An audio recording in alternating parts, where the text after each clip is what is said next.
강민준 소령이 식판을 들고 배식대로 다가왔어요. 36살의 그는 육사 출신답게 어깨를 쫙 펴고 걸었지만 얼굴에는 이미 짜증이 가득했죠. 박정숙 여사님이 밥을 퍼주려 하자 강소령은 노골적으로 인상을 팍 찌푸렸습니다. 아, 정말 답답하네. 이 나이 먹고 고작 이런 거나 퍼주고 있어요? 박정숙 여사님의 손이 잠깐 멈췄습니다. 하지만 그녀는 아무 말 없이 다시 국자를 들어 밥을 퍼주려 했죠. 강소령의 목소리는 점점 더 거칠어졌습니다. 이 연세에 뭐하러 여기 나와서 이러고 있어요? 집에서 손주나 보셔야죠. 아니면 경로당에서 화투나 치시든가. 왜 이렇게 느려요? 뒤에 사람들 다 기다리잖아요. 주변 병사들이 고개를 돌려 이쪽을 힐끔거리기 시작했습니다. 몇몇은 표정이 불편해 보였지만 감히 소령에게 뭐라고 할 수는 없었죠. 박정숙 여사님은 여전히 미소를 잃지 않았습니다. 오히려 더 정성스럽게 반찬을 담아주며 조용히 말했죠. 죄송합니다. 좀 더 서두를게요. 강소령은 콧방귀를 끼며 식판을 들고 자리로 향했습니다. 그의 뒤에 서 있던 김현우 병장이 박정숙 여사님께 고개를 꾸벅 숙여 인사했지만 강소령의 눈초리가 느껴져 어색하게 자리를 피했죠. 다른 장교들은 애매한 웃음으로 상황을 넘겼지만 강소령의 불만은 그치지 않았습니다. 동료 장교들과 앉아서도 계속 투덜거렸죠. 진짜 저런 할머니가 왜 부대에 있는지 모르겠어요. 제가 지휘관 되면 저런 분부터 싹 정리할 겁니다. 그날 오후 간부 휴게실에서도 강소령의 식당 할머니 비판은 계속됐습니다. 그는 마치 자신이 부대 개혁의 선봉장이라도 되는 양 목소리를 높였죠. 이 충격적인 상황, 그녀는 어떻게 해결했을까요? 잠시 후 상상조차 못한 대반전이 펼쳐집니다.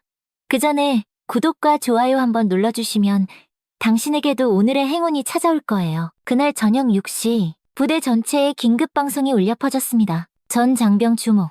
사단장께서 급히 복귀하시어 내일 오전 9시 전체 간부회의를 소집한다. 전 간부는 정시에 참석하기 바란다. 강소령은 별 생각 없이 방송을 들었습니다. 며칠 전 서울로 출장 갔던 사단장이 갑자기 돌아온다는 소식. 하지만 그것이 자신의 인생을 송두리째 바꿀 줄은 꿈에도 몰랐습니다. 다음 날 아침 9시 사단본부 대회의실은 팽팽한 긴장감으로 가득했습니다. 각 부대에서 모인 간부들이 줄지어 앉아 있었고 강민준 소령 역시 평소처럼 자신감 넘치는 표정으로 자리에 앉아 있었죠. 그는 오늘도 어제처럼 식당 할머니 이야기를 동료들과 소곤거리며 웃고 있었습니다. 어제 그 할머니 보셨죠? 진짜 너무 답답하더라고요. 저런 분이 계속 있으면 부대 이미지가. 바로 그때 회의실 문이 활짝 열리며 이시우 사단장이 들어섰습니다. 모든 간부가 일제히 일어나 차렷 자세를 취했죠. 40대 초반의 이시우 사단장은 강직한 인상과 카리스마로 유명했습니다. 그런데 이상하게도 그의 뒤로 한 사람이 더 따라 들어오는 게 아니겠어요? 강소령의 눈이 휘둥그레졌습니다. 어제 자신이 그토록 모욕했던 식당의 박정숙 여사님이 정복을 입고 사단장 옆에 서 있는 것이었습니다. 그녀는 어제와는 전혀 다른 당당한 모습이었죠. 강소령의 머릿속이 새하얗게 변하는 것 같았습니다. 이시우 사단장이 단상에 올라서며 차분하게 말했습니다. 모두 앉으시죠. 오늘 급히 회의를 소집한 이유가 있습니다. 간부들이 자리에 앉았지만 모두의 시선은 박정숙 여사님에게로 향해 있었습니다. 강소령의 등에서는 식은땀이 흐르기 시작했죠. 설마?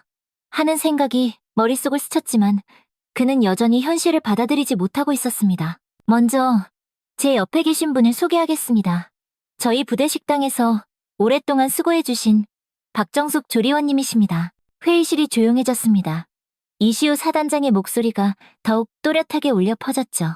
그리고 제 어머니이십니다. 순간 회의실 안은 마치 폭탄이라도 떨어진 듯 숨막히는 정적에 휩싸였습니다. 모든 간부의 시선이 강민준 소령에게로 향했죠.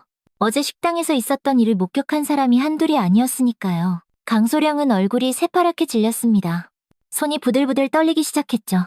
어제 자신이 내뱉었던 말들이 주마등처럼 스쳐 지나갔습니다. 할망구, 집에 가서 쉬어. 여긴 놀이터가 아니야.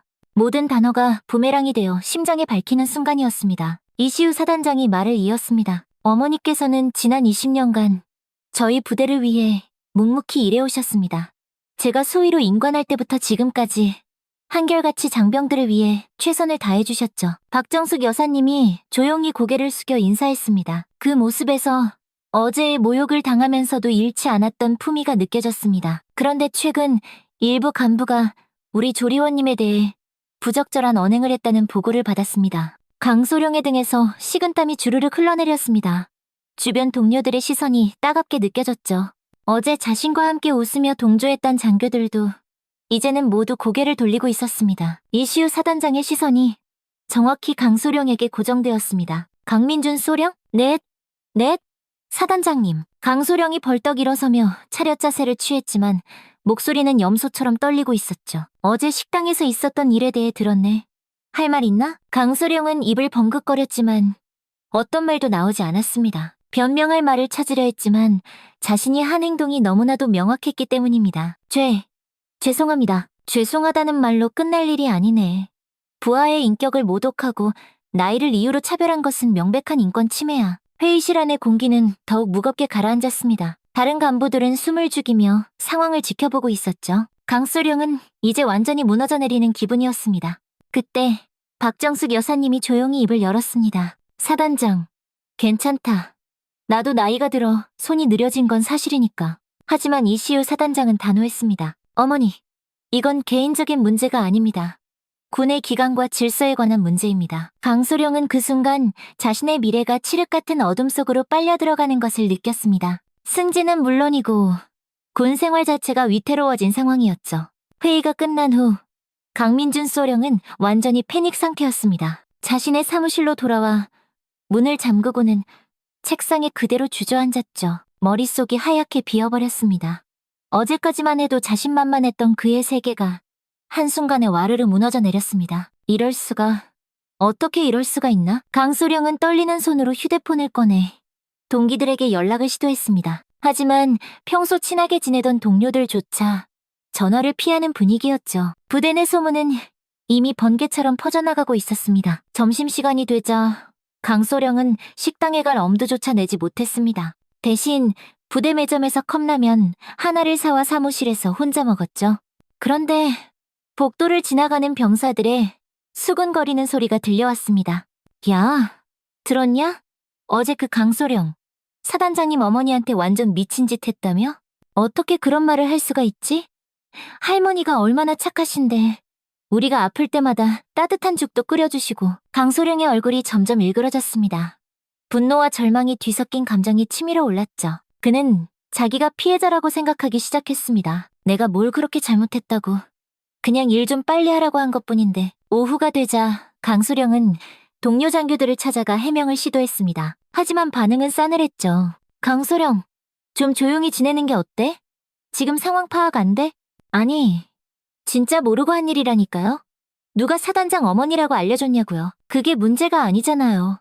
사단장 어머니든 아니든 사람한테 그렇게 말하면 안 되는 거 아닌가요? 강소령은 점점 더 고립되어 갔습니다. 평소 자신을 따르던 후배 장교들까지 거리를 두기 시작했죠. 그날 저녁 간부회식에서도 강소령은 외톨이처럼 혼자 앉아 있었습니다. 며칠이 지나자 강소령의 마음속에는 뒤틀린 분노가 자라기 시작했습니다. 자신이 잘못했다는 생각보다는 박정숙 여사님과 이시우 사단장에 대한 원망이 커져갔죠. 왜 미리 말 안 했어?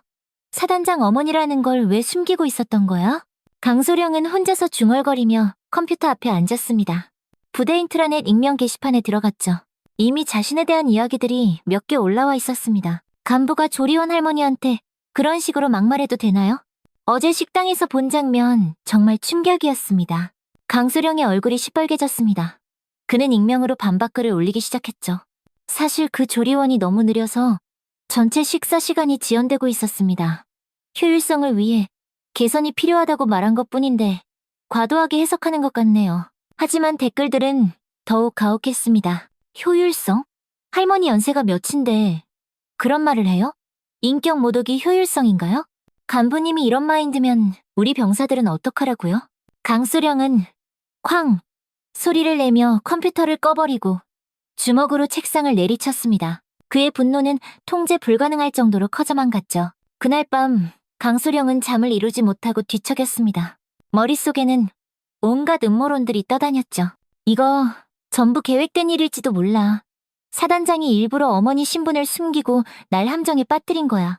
그래서 날 제거하려는 거지. 강소령의 사고는 점점 더 비이성적으로 변해갔습니다. 자신의 잘못을 인정하기보다는 남을 탓하는 쪽으로 완전히 기울어버렸죠. 이튿날 아침 강소령은 식당을 지나치며 박정숙 여사님을 획 째려봤습니다. 박정숙 여사님은 여전히 온화한 미소로 장병들에게 식사를 나눠주고 있었죠. 그 모습이 강소령에게는 더욱더 거슬렸습니다. 저 할머니가 사단장 어머니라는 걸 이용해서 날 공경에 빠뜨린 거야. 강소령의 마음속에는 이미 복수의 씨앗이 자라고 있었습니다. 그는 이 상황을 뒤집을 방법을 찾기 시작했죠. 일주일이 지나자 강민준 소령의 상황은 더욱 악화되었습니다.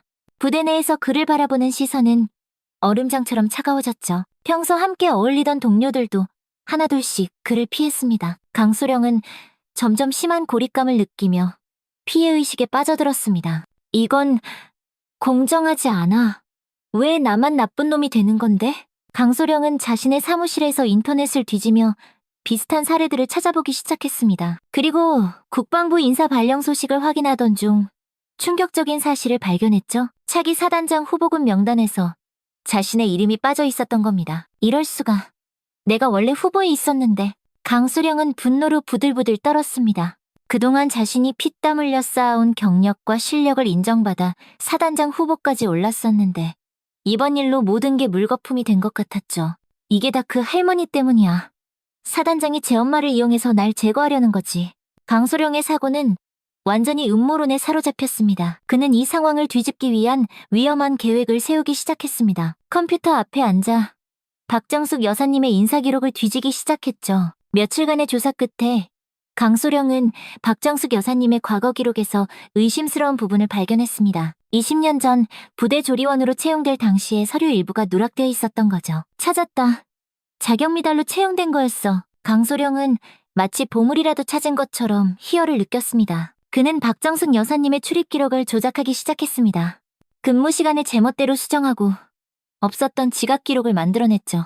무자격 근무자가 20년간 부정하게 일해왔다고 퍼뜨리는 거야. 그러면 사단장도 제 엄마를 포기할 수밖에 없겠지. 강소령은 교묘하게 서류를 조작했습니다. 전산 시스템에 몰래 접근해서 박정숙 여사님의 근무평가를 임의로 최하점으로 낮춰놓기도 했죠. 그리고 마지막으로 국방부 감찰실에 익명으로 신고 메일을 보냈습니다. 제12 보병사단 구내식당에 무자격 조리원이 장기간 근무 중이며 이는 사단장의 개인적 이해관계와 연관되었을 가능성이 높음. 정확한 조사를 요청함. 신고를 마친 강소령은 만족스러운 미소를 지었습니다. 이제 감찰단이 내려와 조사를 시작하면 박정숙 여사님의 문제점들이 전부 드러날 거라고 확신했죠. 이번엔 내가 이길 차례야. 감정적으로 말고 합리적이고 시스템적으로 해결하는 거지. 며칠 후 정말로 국방부 감찰실에서 조사팀이 파견된다는 공문이 내려왔습니다. 강소령은 속으로 쾌재를 불렀죠. 이시우 사단장은 감찰 소식을 듣고 당황했습니다.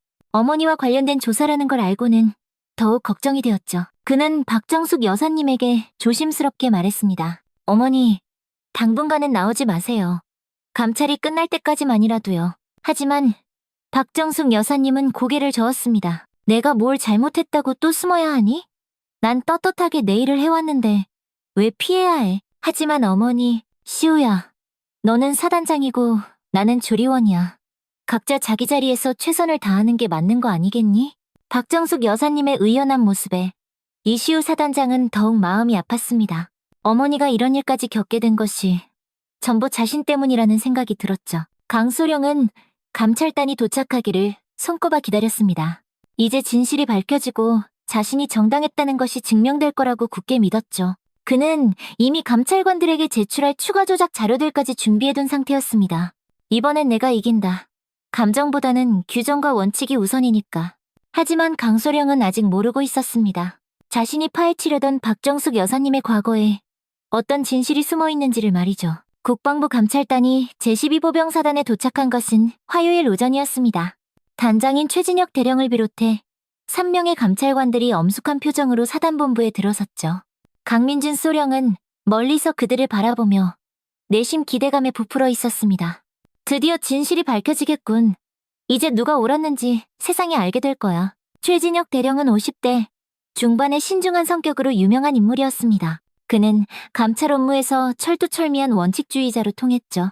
그 어떤 개인적 감정도 배제하고 오직 사실과 규정에 따라 판단하는 것으로 정평이나 있었습니다. 감찰단은 먼저 이시우 사단장과 면담을 진행했습니다. 이시우 사단장은 솔직하게 상황을 설명했죠. 어머니께서 20년간 저희 부대에서 성실하게 근무해 오셨습니다. 최근 일부 간부의 부적절한 언행이 있었지만 그것과 어머니의 근무 자체는 별개의 문제라고 생각합니다. 최진혁 대령이 차분하게 질문했습니다. 그렇다면 박정숙 조리원의 채용 과정에 특별한 절차가 있었습니까? 아닙니다. 정규 채용 절차를 거쳤고 당시 저는 소위였기 때문에 채용에 관여할 권한조차 없었습니다. 감찰단은 이어서 박정숙 여사님과의 면담을 진행했습니다. 박정숙 여사님은 떨리지 않는 목소리로 자신의 이야기를 담담하게 들려주었죠. 저는 26세 군인과 결혼해서 30년간 군인 가족으로 살았습니다. 남편이 작전 중 순직한 후에는 혼자서 아들을 키우며 살아왔고 아들이 장교가 된 후에도 계속 이 일을 해왔습니다. 최 대령이 서류를 뒤지며 물었습니다. 그런데 채용 당시 서류 일부가 누락되어 있군요. 이 부분에 대해 설명해 주시겠습니까? 그때는 지금처럼 전산화가 되어 있지 않아서 서류 관리가 지금처럼 체계적이지 못했습니다. 하지만 분명 정당한 절차를 거쳐 채용되었습니다. 강소령은 이 대화를 멀리서 엿들으며 회심의 미소를 지었습니다. 그래, 서류 누락. 저 부분이 문제가 될 거야. 그는 확신했죠. 그런데 최진혁 대령이 박정숙 여사님의 인사기록을 더 자세히 살펴보던 중 특이한 점을 발견했습니다. 오래된 서류 뭉치 속에서 빛바랜 낡은 사진 한 장이 나온 것이죠. 이 사진은 무엇입니까? 박정숙 여사님이 사진을 보더니 잠시 말을 잇지 못했습니다. 그것은 30년 전 남편의 동료 군인들과 함께 찍은 사진이었죠. 이분은 혹시 박동진 소령 아니십니까? 최진혁 대령이 사진 속 한 사람을 가리키며 물었습니다. 박정숙 여사님이 조용히 고개를 끄덕였죠. 네, 제 남편입니다. 지금은 고인이 되었지만 순간 최진혁 대령의 표정이 굳어졌습니다. 그는 즉시 군 인사기록 데이터베이스에 접속해서 박동진이라는 이름을 검색했죠. 그리고 놀라운 사실을 발견했습니다. 박동진 소령, 북한군 침투작전 중 순직, 전사자 명단에 등재되어 있군요. 그리고 박정숙 여사님은 국가유공자 가족으로 등록되어 있습니다. 감찰관들이 웅성거리기 시작했습니다. 최진혁 대령은 더 자세한 조사를 위해 국가보훈처 데이터베이스까지 확인했죠. 박정숙 여사님, 당신은 현재까지도 국가유공자 유족 예우를 받고 계십니다. 그리고 남편분께서는 화랑무 공훈장까지 받으셨군요. 박정숙 여사님은 조용히 고개를 숙였습니다. 남편 일로 특별 대우받고 싶지 않았습니다. 그저 제 몫의 일을 하고 싶었을 뿐이에요. 최진혁 대령은 강소령이 제출한 민원 내용을 다시 살펴보았습니다. 무자격 근무자라고 신고한 내용. 하지만 실제로는 국가유공자 가족이 정당한 절차를 거쳐 근무하고 있었던 것이죠. 이상하군. 이 민원 내용과 실제 사실이 전혀 달라. 감찰단은 즉시 민원을 제기한 경로를 역추적하기 시작했습니다. 그리고 부대 내부 전산 시스템의 접속 기록을 샅샅이 조사했죠. 며칠간의 디지털 포렌식 결과 놀라운 사실이 드러났습니다. 박정숙 여사님의 근무 기록이 최근에 인위적으로 조작되었다는 것. 그리고 그 조작을 한 IP 주소와 계정이 바로 강민준 소령의 것이라는 명백한 증거까지 발견된 것입니다. 최진혁 대령의 얼굴이 차갑게 굳어졌습니다. 이것은 단순한 갑질 문제가 아니야. 공문서 조작과 허위 신고라는 중대한 범죄 사건이군. 강소령은 아직도 까맣게 모르고 있었습니다. 자신이 파헤치려 했던 진실의 칼날이 오히려 자신의 목을 겨누고 있다는 것을 말이죠. 최진혁 대령은 조사 결과를 정리하며 심각한 표정을 지었습니다. 단순한 민원 조사라고 생각했던 것이 공문서 조작과 허위 신고라는 중대한 범죄 행위로 드러났기 때문이었죠. 그는 즉시 강민준 소령을 감찰실로 소환했습니다. 강민준 소령, 지금 즉시 감찰실로 출석하시기 바랍니다. 강소령은 여전히 자신만만한 표정으로 감찰실에 들어섰습니다. 자신이 제출한 증거들로 인해 박정숙 여사님의 문제점이 드러났을 것이라고 확신하고 있었죠. 수고 많으십니다, 대령님. 조사 결과가 어떻게 나왔습니까? 최진혁 대령이 서류 뭉치를 책상에 탁 소리나게 내려놓으며 차갑게 말했습니다. 강소령, 당신이 제출한 민원 내용에 대해 몇 가지 묻겠다. 박정숙 조리원을 무자격 근무자라고 신고했는데 근거가 무엇인가? 박정숙 씨의 채용 서류에 누락된 부분이 있고 근무 태도도 불성실했습니다.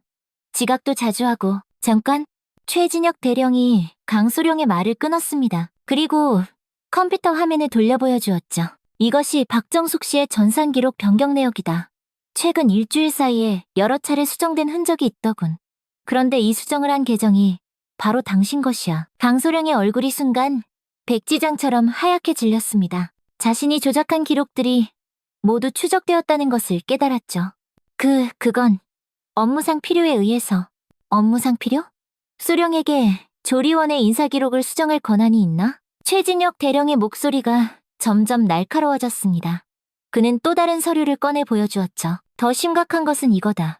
박정숙 여사님은 국가유공자 유족이다. 남편인 고박동진 소령은 30년 전 북한군 침투작전 중 순직하셨고 국가에서 훈장까지 받으신 분이야. 강소령은 말문이 막혔습니다. 자신이 그토록 무시하고 모욕했던 할머니가 나라를 위해 목숨 바친 영웅의 아내였다는 사실에 엄청난 충격을 받았죠. 그리고 박정숙 여사님의 채용은 정당한 절차를 거쳤다.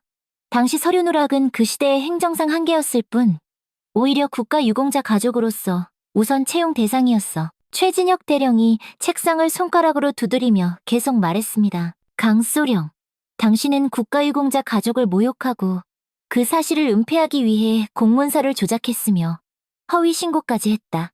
이는 명백한 범죄 행위야.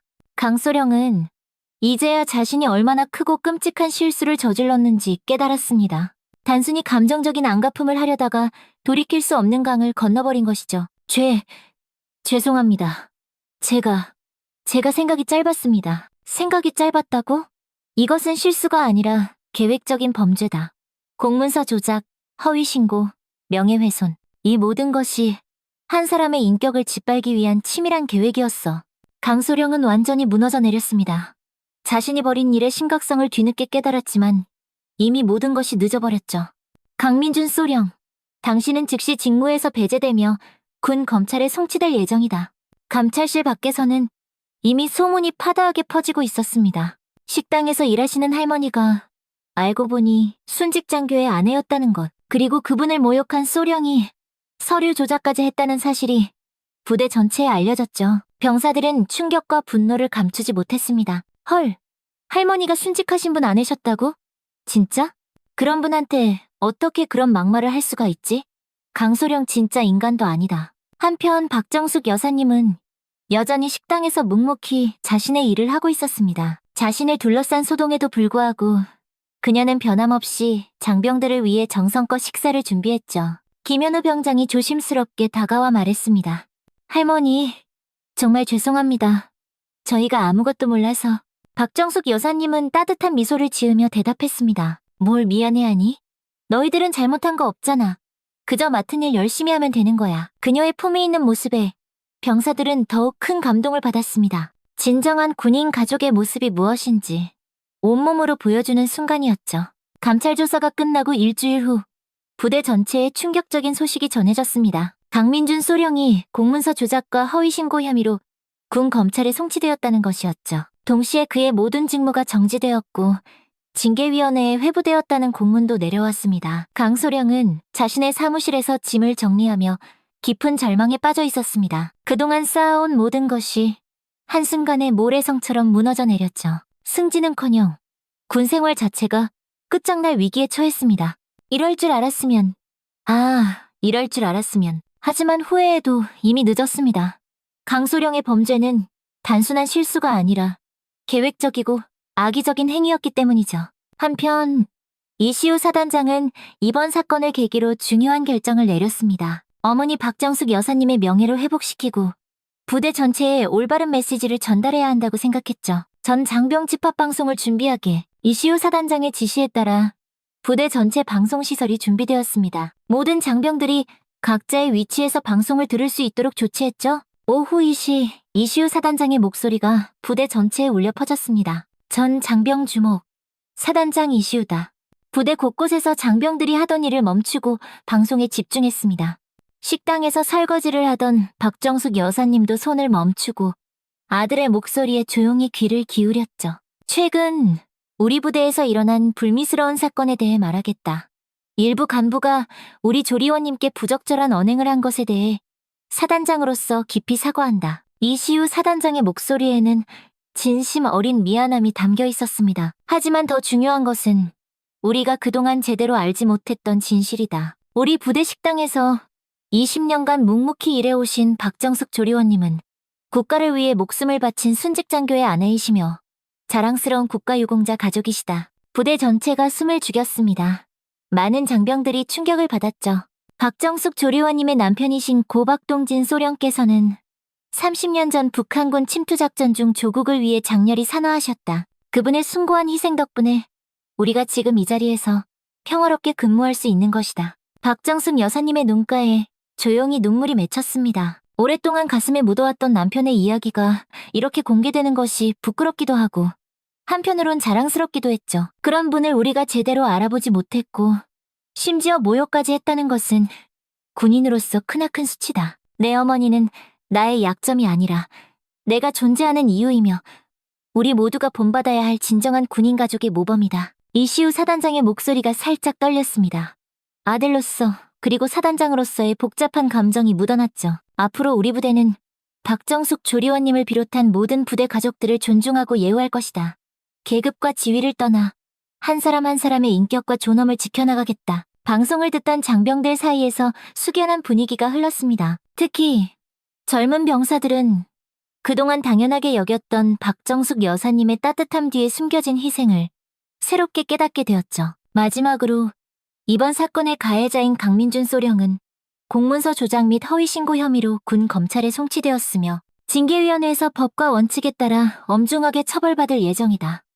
우리 군은 이런 일이 다시는 일어나지 않도록 철저히 관리 감독하겠다. 방송이 끝나자 부대 곳곳에서 웅성거리는 소리가 들렸습니다. 많은 장병들이 박정숙 여사님에 대해 새로운 시각을 갖게 되었죠. 식당에서는 몇몇 병사들이 박정숙 여사님께 다가가 90도로 허리를 숙여 인사했습니다. 할머니, 그동안 몰라 배워서 정말 죄송했습니다. 정말 고생 많으셨습니다. 박정숙 여사님은 여전히 따뜻한 미소를 지으며 대답했습니다. 뭘 그러니? 나는 그냥 내 할 일 열심히 했을 뿐인데 너희들이 건강하게 잘 지내는 게 제일 중요해. 그날 저녁 간부회의에서 이시우 사단장은 추가 조치 사항을 발표했습니다. 앞으로 부대 내 모든 민간 근로자분들에 대한 예우 규정을 강화하겠다. 그리고 정기적으로 인권 교육을 실시하여 이런 일이 재발하지 않도록 하겠다. 회의장 한편에 강민준 소령의 빈자리가 유독 크게 보였습니다. 그는 이미 부대를 떠나 불확실한 미래를 맞이하고 있었죠. 한 달 후 강민준 소령에 대한 징계위원회 결과가 발표되었습니다. 공문서 조작, 허위 신고, 명예훼손 등의 혐의로 중징계 처분을 받았고 전라남도 외딴 부대로 좌천 발령이 났죠. 승진은 물론이고 향후 진급 가능성도 완전히 차단되었습니다. 강소령은 짐을 정리하며 제12보병사단을 떠나는 날 마지막으로 식당 앞을 지나가게 되었습니다. 박정숙 여사님은 여전히 그 자리에서 장병들을 위해 정성스럽게 식사를 준비하고 있었죠. 강소령은 잠시 발걸음을 멈추고 그녀를 멀리서 바라보았습니다. 박정숙 여사님도 강소령을 발견했지만 아무 말도 하지 않았습니다. 다만 조용히 고개를 한번 숙여 인사했을 뿐이죠. 그 순간 강소령은 자신이 얼마나 어리석고 큰 실수를 저질렀는지 뼈저리게 느꼈습니다. 할머니, 죄송합니다. 강소령이 목이만 한 목소리로 사과했지만 박정숙 여사님은 여전히 아무 말 없이 자신의 일을 계속했습니다. 용서나 질책 대신 그저 묵묵한 침묵만이 그 자리를 채웠죠. 강소령은 고개를 떨구고 쓸쓸히 부대를 떠났습니다. 새로 발령받은 부대는 산골 오지에 있는 작은 부대였고 그곳에서 그는 평생 말단장교로 지내야 할 운명이었습니다. 한편 제12보병사단에는 새로운 활기가 돌기 시작했습니다. 박정숙 여사님의 진실이 알려진 후 부대 분위기가 완전히 바뀌었죠. 장병들은 그녀를 진심으로 존경하며 대하기 시작했습니다. 특히 젊은 병사들 사이에서는 박정숙 여사님을 부대 어머니라고 부르는 것이 자연스러워졌습니다. 더 이상 단순한 조리원이 아니라 모든 장병들이 존경하는 어른이 된 것이죠. 어느 날 아침 김현우 병장이 동료들과 함께 식당에 왔습니다. 평소보다 일찍 나와서 박정숙 여사님의 일을 도와드리려고 했죠. 할머니, 저희가 도와드릴 일 없을까요? 박정숙 여사님은 손을 저으며 웃었습니다. 괜찮다, 괜찮아. 너희들은 너희 일이나 열심히 해. 그게 할머니한테는 제일 큰 도움이야. 하지만 병사들은 자발적으로 설거지를 돕고 무거운 식자재를 옮겨주며 박정숙 여사님을 도왔습니다. 이전과는 완전히 다른 훈훈한 모습이었죠. 이시우 사단장도 자주 식당을 찾았습니다. 공식적으로는 급식 상태를 점검한다는 명목이었지만 실제로는 어머니의 안부를 확인하기 위해서였죠. 어머니, 몸은 괜찮으세요? 얘는 뭐가 걱정이니? 나는 이렇게 일하는 게 좋아. 이 나이에 집에만 있으면 더 빨리 늙는다. 어머니의 대답에 이시우 사단장은 비로소 안심했습니다. 계절이 바뀌어 어느덧 코스모스가 피는 가을이 되었습니다. 박정숙 여사님은 여전히 새벽 5시에 나와 부대 식사를 준비했고 장병들은 그녀에게 진심 어린 감사를 표현했습니다. 어느 날 저녁, 박정숙 여사님이 마지막 설거지를 마치고 있을 때 김현우 병장이 조심스럽게 다가왔습니다. 그의 손에는 작은 편지 한 통이 들려 있었죠. 할머니, 이거 드리고 싶은 게 있어요. 편지 봉투에는 우리 부대 어머니께라고 정성스럽게 쓰여 있었습니다. 박정숙 여사님이 편지를 펼쳐보니 김 병장의 진심 어린 글씨가 나타났죠. 할머니, 저는 집이 멀어서 1년에 한두 번밖에 못 가요. 그런데 할머니가 계셔서 고향 생각이 덜 나는 것 같아요. 할머니께서 해주시는 밥을 먹으면 꼭 우리 엄마가 해준 밥맛이 나거든요. 할머니, 우리 엄마 대신 여기서 꼭 오래오래 건강하게 계셔주세요. 박정숙 여사님의 눈가에 따뜻한 눈물이 맺혔습니다. 이런 순수하고 착한 마음들 때문에 자신이 이 힘든 일을 계속할 수 있었던 것 같았죠. 고맙다. 정말 고마워. 할머니가 더 힘낼게. 그날 밤 박정숙 여사님은 편지를 품에 안고 집으로 돌아갔습니다. 창밖으로 보이는 부대의 불빛들이 유독 따뜻하게 느껴졌죠. 몇 달 후 전라남도 오지부대로 좌천된 강민준 전소령은 부대 식당에서 식판을 들고 줄을 서 있었습니다. 이제 그는 그저 평범한 소령일 뿐 더 이상 누구도 그를 특별하게 대하지 않았죠. 배식을 받으며 그는 문득 박정숙 여사님의 온화한 미소를 떠올렸습니다. 자신이 그토록 무시했던 그 할머니가 얼마나 위대하고 강한 분이었는지 이제야 깨달았지만 모든 것이 이미 너무 늦어버렸습니다. 한편 제12 보병사단의 식당에서는 오늘도 박정숙 여사님이 정성스럽게 장병들의 식사를 준비하고 있었습니다.